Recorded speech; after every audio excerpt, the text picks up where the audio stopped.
Halo guys, assalamualaikum warahmatullahi wabarakatuh. Welcome back to my channel teman-teman. Oke teman-teman, video kali ini seperti yang aku bilang, aku pengen bongkar surat dari NPS teman-teman. Ini dia. Ini NPS itu adalah National Pension Service kalau nggak salah. Intinya ini adalah Gukmin. Nah di sini ada tulisan Gukmin Yonggem. Nah, buat teman-teman yang mungkin belum tahu apa sih Gukmin itu. Jadi Gukmin itu teman-teman adalah pesangon untuk para PMI.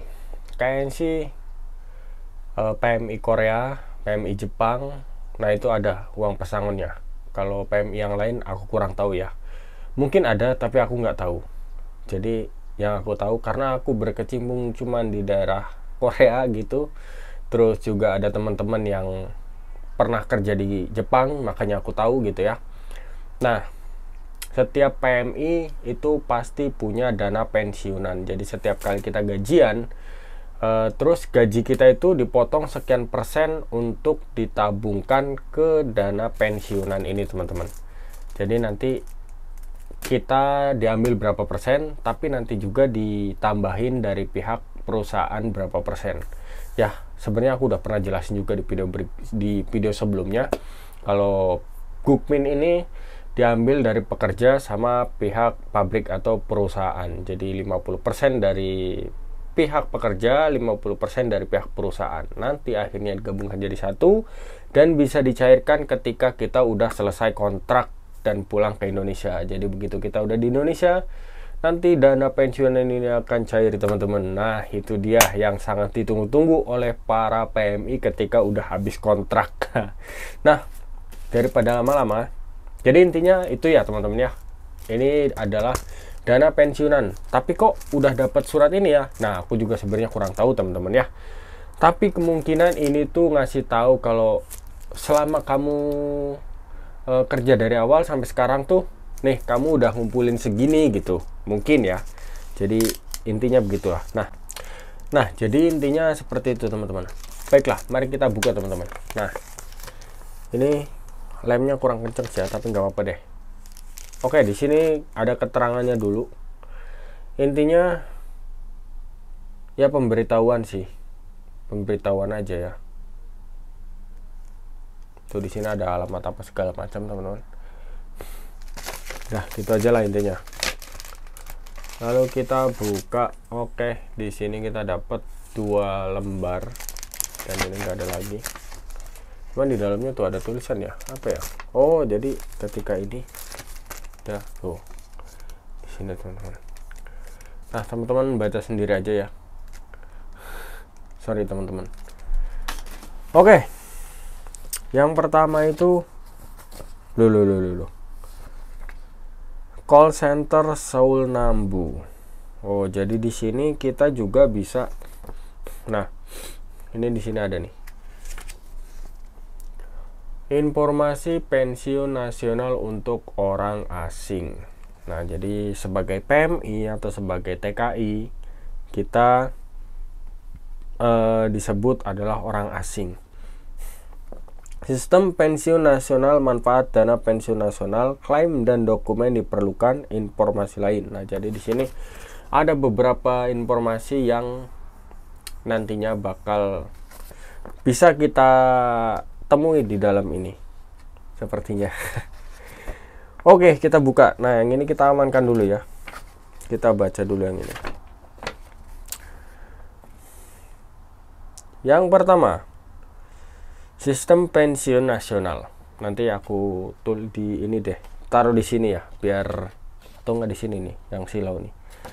Biar teman-teman juga nanti bisa baca sendiri aja. Bisa teman-teman screenshot juga, mungkin biar teman-teman bisa baca lebih puas. Di sini ada sistem pensiun nasional. Ini kayaknya typo nih, L-nya nggak ada nih. Sistem pensiun nasional. Di situ di bawahnya ada keterangan bahwa pensiun nasional adalah sistem jaminan sosial untuk membantu warga mempertahankan standar hidup dasar dengan membayar secara teratur bulanan premi asuransi dari rekening individu yang dibayarkan oleh warga saat masih memperoleh pendapatan. Seperti yang aku bilang, jadi ketika kita dapat gaji itu dipotong gajinya untuk bayar si Gukmin ini. Uang pensiunan bulanan dibayar ketika warga tidak dapat lagi bekerja untuk mencari nafkah karena usia lanjut. Oh, jadi kalau udah usia lanjut udah nggak bisa, teman-teman. Menjadi cacat karena kecelakaan tak terduga, penyakit atau meninggal dunia. Nah, itu jadi masuk ke asuransi kesehatan, terus kecelakaan kerja dan kematian juga. Terus di sini ada wajib daftar pensiun nasional. Nah, jadi kita wajib banget ya bayar asuransi ini. Di sini ada bagi warga negara asing yang berusia di atas 18 tahun dan di bawah 60 tahun wajib bergabung ke program pensiun nasional. Nah, itu wajib bagi semua TKI, tapi yang resmi ya, teman-teman. Sama halnya seperti warga negara Korea. Nah, jadi bukan cuma warga asing doang, warga Korea juga dapat, teman-teman. Jadi mereka juga wajib untuk bayar ini. Bagi warga negara asing yang negara asalnya tidak menerapkan sistem pensiun nasional serupa kepada warga negara Korea, maka mereka dikecualikan dari penerapan peraturan ini. Berarti tergantung dari negaranya juga ya, teman-teman ya.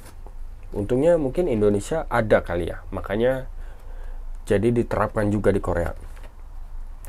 Nah, terus yang kedua ini, bila dapat ketentuan-ketentuan lain dalam perjanjian yang terkait dengan jaminan sosial antara Korea dan negara asing manapun, maka ketentuan tersebut akan diberlakukan. Oh, berarti termasuk Indonesia, teman-teman. Oke, terus pembayaran iuran. Ini pembayaran iuran. Yang pertama itu untuk peserta yang bekerja di suatu perusahaan, jumlah iuran pensiun per orang adalah 9% dari penghasilan standar pendapatan bulanan yang dilaporkan, sehingga setiap bulan pekerja dan perusahaan harus membayar iuran masing-masing 4,5%. Nah, itu dia, teman-teman. Jadi nggak semua, nggak asal juga. Jadi ada persenannya dari setiap gaji kita itu berapa persen yang diambil gitu, teman-teman. Terus untuk peserta individual, wira swasta dan lain-lain harus membayar 9% dari penghasilan pokok bulanan yang telah dilaporkan. Tuh, jadi pihak perusahaan atau kita juga melaporkan ke pihak NPS-nya ini, teman-teman, kantor NPS-nya. Iuran untuk program pensiun yang dibayarkan oleh warga negara asing dihitung dengan menggunakan tarif iuran yang sama yang digunakan untuk warga negara Korea. Tanggal jatuh tempo pembayaran adalah setiap tanggal 10 pada bulan berikutnya. Oh, jadi seperti itu, teman-teman. Jadi warga asing juga diterapkannya itu sama kayak warga negara Korea, teman-teman. Jadi nggak dibeda-bedakan ya. Terus manfaat dana pensiun nasional nih, teman-teman. Manfaatnya nih ya. Pada dasarnya pengembalian dana lump sum tidak dibayarkan kepada warga negara asing. Namun apabila peserta tersebut termasuk di dalam salah satu kategori di bawah ini: 1. Kembali ke negara asal. 2. Meninggal dunia. 3. Telah mencapai usia pensiun, maka pengembalian dana lump sum akan akan dibayarkan sesuai dengan total pembayaran iuran dikurangi pajak dan ditambah bunga. Jadi kurang lebih seperti itu, teman-teman. Jadi ada pajaknya juga ya, teman-teman. Oke, di sini ada beberapa negara yang kayaknya termasuk. Nah, jika bila ada ketentuan mengenai pengembalian dana sekaligus dalam kesepakatan jaminan sosial yang ditandatangani antara Korea Selatan dan negara asal individu tersebut. Nah, di sini banyak nih, teman-teman. Seperti Kanada, Quebec, Amerika Serikat, Jerman, Hungaria, Prancis, Australia, Ceko, Belgia, Polandia, Slovakia, Bulgaria, Rumania, Australia, India, Turki, Brazil, Peru, Luxembourg, Slovenia, Kroasia, Swiss, Uruguay. Nah, itu, teman-teman. Terus, jika negara asal warga negara asing memberlakukan pengembalian dana lump sum kepada warga negara Korea, minimum keanggotaan lebih dari 6 bulan. Ini apa ya? Tidak ada minimum masa keanggotaan. Indonesia kok nggak masuk ya? Oh, ini ada Indonesia nih. Jadi Indonesia termasuk yang tidak ada minimum masa keanggotaannya. Wow, keren sih. Tapi banyak nih di sini yang termasuk nih. Ada salah satunya ada Kamboja, Uganda, Filipina, Hong Kong, Kazakhstan, Kenya, Sri Lanka, Malaysia. Terus apa lagi nih? Sudan, Kolombia. Wah, banyak ini. Banyak teman-teman. Oke. Terus yang bawahnya lagi, peserta NPS dengan visa pelatihan kerja E8, visa pekerja non-profesional E9, visa kunjungan kerja H2 berhak menerima pembayaran dana lumsum berlaku untuk semua negara peserta. Pemegang visa musiman E8 tidak memenuhi syarat untuk menerima pengembalian dana perubahan tanggal 24 Desember 2019. Berarti E8 tidak ada pengembalian dana MPS-nya teman-teman. Wah, kasihan banget ya. Jadi E9 masih aman lah ya teman-teman. Oke, perjanjian jaminan sosial antar kedua negara mengenai perhitungan total periode. Wah, di sini panjang banget sih, tapi nanti teman-teman baca aja ya. Nanti aku fotokan setiap ininya, tulisannya, biar teman-teman bisa baca sendiri ya. Oke, yang kedua, dan di sini kayaknya adalah informasi berapa hasil yang aku dapat dari awal aku kerja di Korea sampai mungkin bulan kemarin, karena bulan ini kan dibayarnya nanti ya. Jadi kita buka aja teman-teman. Nah, di sini ada nama saya dan kita buka. Deng deng deng deng deng deng deng. Loh. Oke. Kita mulai dari nama. Nama jelas nama saya, teman-teman ya. Terus tanggal permulaan persetujuan keanggotaan. Jadi ini adalah awal aku masuk ke Korea dan mungkin masuk didaftarkan oleh sajangku yang pertama itu ke NPS atau ke Gukmin ini. Jumlah pembayaran asuransi bulanannya itu sekitar 180.900 ya, mungkin won ya ini. Dan sekarang itu tanggal kemarin bulan 9. Kok bulan 9 ya? Oh iya, berarti benar. Ini tanggal tahun 2023 bulan 9 tanggal 23. Kok belepotan banget sih. Nah, ini kemarin terakhir pembayarannya kayaknya teman-teman. Jadi pembayaran Gukmin terakhir ya bulan kemarin kan. Karena bulan ini pasti nanti bayarnya nanti pas gajian bulan depan gitu. Oke.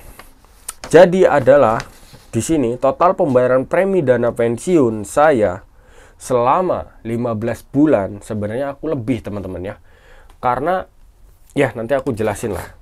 Jadi aku udah bayar sekitar 15 bulan dengan total hasil adalah segini teman-teman. 2.877.300 won. Ya, itu teman-teman. Selama 15 bulan dari dua perusahaan. Yang pertama perusahaan waktu aku awal itu, yang kedua perusahaan yang sekarang. Nah, ini apa nih? Jumlah pensiun bulanan yang diperkirakan standar nilai saat ini. Jumlah pensiun bulanan ini di sini ada tulisan 686.000. Total jumlah bulan pembayaran perkiraan 335. Bulan permohonan pensiun perkiraan 2055. 04. Oh, mungkin ini di tahun 2055 aku baru bisa pensiun kerja kalau seumpamanya aku terus bekerja di sini. Tapi sayangnya kontraknya nggak mungkin teman-teman, kecuali aku ganti visa E7. Tapi itu belum aku pikirkan. Intinya aku selama 15 bulan itu dapatnya segini teman-teman, 2.800.000 sekian. Sebenarnya aku mungkin udah lebih dari 15 bulan karena udah mau tinggal berapa bulan lagi ya, 4 bulan lagi aku udah 2 tahun di sini. Yang itu artinya aku udah 24 bulan di Korea. Tapi di sini kenapa cuma 15? Karena teman-teman, aku kemarin pindah pabrik dan itu ada jeda 3 bulan aku menganggur atau nggak kerja, dan otomatis Gukmin nggak dibayar teman-teman. Jadi ada 3 bulan aku Gukmin nggak dibayar, dan pertama kali aku dapat gaji di pabrik yang baru itu juga aku nggak dibayarkan ke Gukminnya. Aku juga nggak tahu kenapa, padahal menurut aku gaji aku nggak terlalu sedikit ya. Jadi menurut aku harusnya bisa dibayarkan, cuman aku nggak tahu kenapa kebijakannya mungkin kayak gitu, aku juga nggak tahu. Jadi totalnya cuma dapat segini teman-teman, 2.800.000-an. Cuman kita bisa ngecek sih sebenarnya di aplikasi NPS-nya. Nah, aku herannya kenapa berbeda ya, karena di aplikasi NPS itu aku dapat sekitar 3 juta sekian, tapi di sini nggak nyampe 3 juta. Ya wallahu alam bisawab ya. Ya, itulah teman-teman intinya, dan di sini juga ada penjelasannya ya. Cuman ini terlalu banyak, nanti videonya terlalu panjang banget. Jadi intinya aja seperti itu teman-teman. Jadi aku dapatnya sekitar 2 juta sekian. Nah, ya ini termasuk salah satu yang bermanfaat buat para TKI. Kalau nanti akhirnya kita udah beres kontrak, pulang, ini bisa menjadi modal buat kita nanti di Indonesia. Jadi buat teman-teman yang potongan Gukminnya nanti pas di Korea itu gede, jangan ngerasa rugi teman-teman, karena itu sangat-sangat bagus teman-teman. Contoh misal mungkin teman-teman gajinya 2,5 juta, potongannya Gukminnya itu 250. Waduh, banyak banget potongannya. Ini saya buat kesana kesini nanti habis gini. Itu salah besar teman-teman. Justru kalau bisa itu sebanyak-banyaknya teman-teman. Kenapa? Karena kalau semakin besar potongan Gukminnya, semakin banyak teman-teman nabung. Karena seumpama teman-teman taruhlah 250.000 won potongan Gukmin, itu dari perusahaan juga segitu teman-teman. Jadi teman-teman dalam 1 bulan itu bisa ngumpulin 500.000 Gukmin itu. Wow, itu luar biasa sih teman-teman. Walaupun ya mungkin jarang sih kayaknya, tapi ada, katanya ada teman-teman, cuman jarang. Kalau aku potongannya cuman 90.000 won, jadi ya nggak nyampe 100.000 won teman-teman. Malah justru yang di pabrik lama itu lebih besar daripada pabrik yang sekarang teman-teman. Sayang banget. Oke teman-teman, terima kasih. Itulah penjelasan tentang Gukmin ini ya teman-teman. Mudah-mudahan teman-teman yang penasaran juga jadinya oh seperti itu ternyata. Oke teman-teman, itu aja penjelasan video kali ini. Semoga bermanfaat, dan ya aku juga nggak tahu sih ngomong apa ya, intinya gitu aja lah teman-teman. Sampai jumpa di video berikutnya. Wassalamualaikum warahmatullahi wabarakatuh.